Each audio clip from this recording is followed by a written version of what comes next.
সূর্যটা আস্তে আস্তে অস্ত যাচ্ছে। আর এই হচ্ছে ফেরিঘাট। আর গঙ্গাটা এত সুন্দর দেখতে লাগছে। আর পার্কের মাঝখান দিয়ে যাচ্ছে ট্রেন। বেশ ওই দিকটা তোল, ট্রেনটা যাচ্ছে তোল। আজকে বেশ পার্কে ভিড় হয়েছে।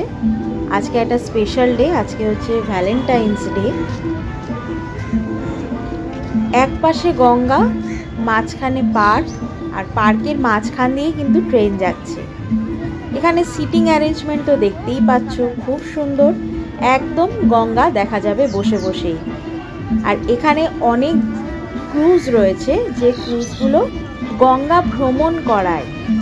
হাওড়া শিবপুর থেকে আপ টু বালি ব্রিজ পর্যন্ত এই ভ্রমণ কিন্তু করায় 1 থেকে 1.5 ঘন্টার জন্য।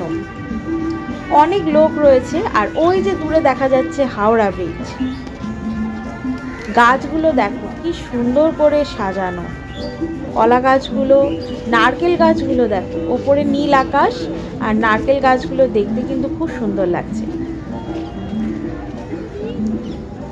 গার্ডেনটা যথেষ্ট মেনটেন করা হয়, বোঝাই যাচ্ছে।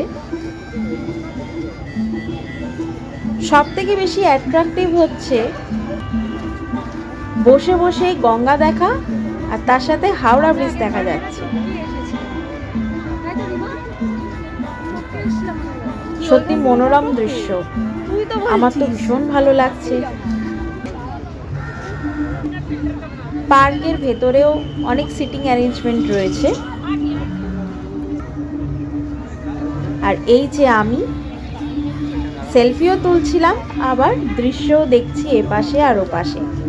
সূর্যটা দেখো কি সুন্দর দেখতে লাগছে।